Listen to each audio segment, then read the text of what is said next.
Hey everyone, it's Mike with It's Pittsfield Tonight. I'm going to jump right into it. And for one, it's good to be back.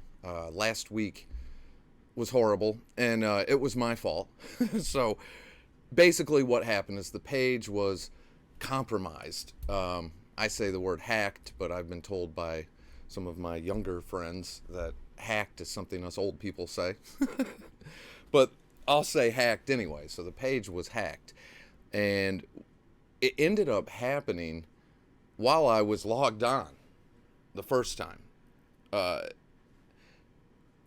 bad part was the person who got in there changed the password and booted me out.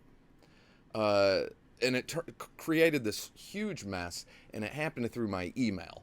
And the moral of the story is, if, like me, you started a Facebook page back in 2009, and or around that time, a long time ago, when Facebook first came out, I had an email that I had attached to like a Yahoo address. I hadn't used that email in I don't know how long. I forgot all about it, the password or whatever, and I just left it that way. I never did anything about it. So when I got booted out of there, I didn't know any passwords. I didn't know anything. I didn't even know the email. I couldn't remember anything. And I should have changed that as I developed It's Pittsfield Tonight, because, when you start any accounts, they have to be linked through a private page. So everything was linked. So again, moral of the story, if you have an older email with a password that you've left the same all these years, change it, do something about it, figure it out now, because if you get kicked out of your own account, it's a nightmare trying to get back in. And it's just, you won't have a good time with it. Now I know why so many people over the years, when I've seen those posts saying, I've been hacked, sorry if you got a message from me, this and that. I never realized how frustrating and the effects that has. So that's that. The other thing I really want to talk about, and I'm going to make this a short video, is the fact that this is an election year. There's a lot going on, and y'all have heard me mention quite a few times, I'm for having a new city council. And it's not that I'm picking sides, I'm not going against people, or it's nothing like that. And I have picked sides in the past, I've done all that. But look, there's a lot of opportunity and potential for Pittsfield right now. Pittsfield could come out of this pandemic in way better shape than we went into it. There's a lot of federal funding, state funding, and there's a lot of investment happening in Pittsfield. And we've seen, because of the pandemic and a lot of people being able to work from home now, remote employment, that people are flooding into this area. Pittsfield's home values are up well over 30%. It's a seller's market. It's not a buyer's market. And there is, like I said, a lot of investment going on in the city.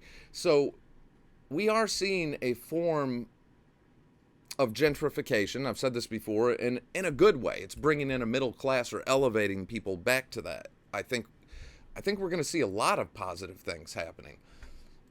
We have to be careful, though, at the same time with housing. We have to make sure there's affordable housing, that we're not pushing people out of the community that want to be here. So that's something, housing has been a huge issue for Pittsfield. And we need to make sure that we have affordable housing. Right now, to try to buy a home in Pittsfield, they're selling like crazy. Your house won't stay on the market for long if it's for sale, but people are getting top dollar. If you're a local person looking to buy, now's not a time. You're going to pay big time.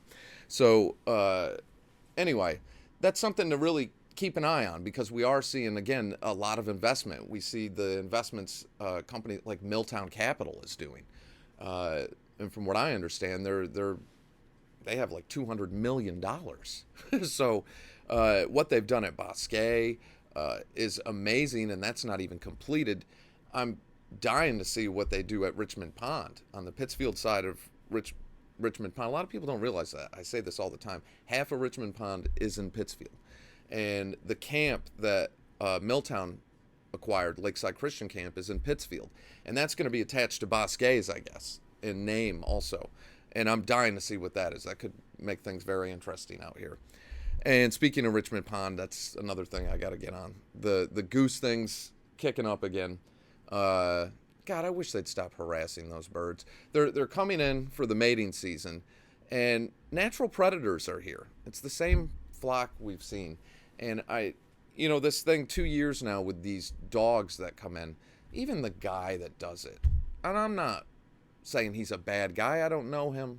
I'm not saying that what he's doing is wrong. It's doing it here is wrong in their natural environment. If, to use herding dogs, I've said this before, to get them off a golf course or places like that where it's a safety issue. Absolutely. Here, it's a small flock that stays the same every year. And at the end of the season, you'll see about 75 to 80 birds. And they gather after the molting's done. And you'll see that flock. And then it leaves. It disperses. I just don't see where it's that big of a deal. But they bring these dogs in, and all they're doing is harassing these birds. They're chasing them all over the place. So anyway, I'll talk about that later. But, those who've been following the page for a couple of years know that that's an issue that I'm not going to let up on. It really makes me mad.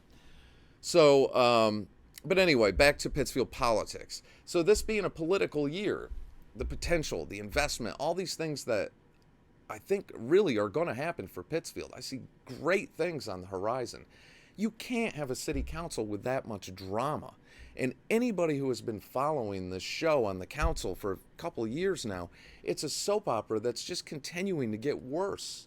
And it's embarrassing. It's embarrassing for everyone.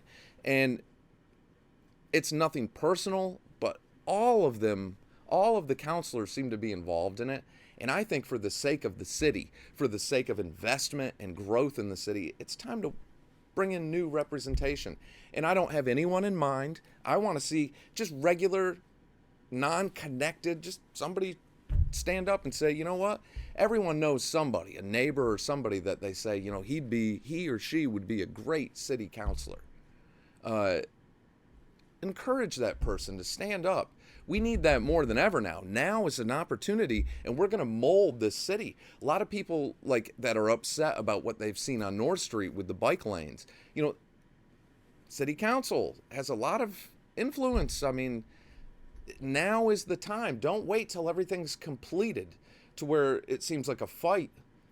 We need that representation on there now before these things are done, so things are done right. And I just think that there's too much drama. This side show, this circus that they have amongst each other, and the only issues that seem important to them are going after each other. Who are going to remove this meeting? Who are we going to do this to? And who's teaming up against who? And who's right and who's wrong? And leave it to the professionals. And you just get tired of it. It's embarrassing to watch it. It really is. And it's nothing personal against any of them. I like all our city councilors. I don't have a problem with any of them. I really don't, on a personal level. The ones I know I like. The ones I don't know, well, I don't know them. But you're in public positions. It's no different what I do than Linda Tyre, our mayor, who on Bill Sturgeon's show a week or two ago was criticizing the governor about the rollout of the vaccine and all that. And that's politics. Tricia Farley Bouvier campaigning last time against the governor. She's really criticized our governor. But they all play the political game. City council is different. But when you look at that side of it, it's a political game. And I guess when you're dealing from a legislative point of view on a state level or federal level, you got to have wheelers and dealers. And that's just the facts. You got to have representation that are wheelers and dealers. They can get things done. They know how to negotiate, and they know how to get things done for their states and their districts. City council's a different beast. And it's a different fight when you're fighting for your constituents in your ward, and the issues are different. And you don't need political affiliation with other councilors or with City Hall. You just have to be an honest, good, hardworking citizen that is there to represent the constituents of that ward and do what's best for the ward. That's it. That's the only qualifications you need is good intentions. They're common sense issues. That's it. So please stand up, run. I hope people do. I want to see new blood on there. So that's it for now. I can go on and on and on with that, but I really hope people do. And I'm not going to do any endorsements through this page again, but on a personal level, I know that I always volunteer and I'll play my role there. As far as It's Pittsfield Tonight in this election, I'm offering this platform to everyone, to current counselors, and it will be fair. It'll be their words. I think we need more of that in this community, unbiased, and just, I have no agenda. I'm not networked or linked to anybody. So, all right, so that is it for now. Good to be back. Sorry about that, everyone, but the page got hacked and there was nothing I could do, and then I threw a temper tantrum. My hair, I decided this is the Mike's hair tip of the day. I'm going for the 1974 75 Little House on the Prairie Michael Landon do. Just this week. We'll see what happens next week.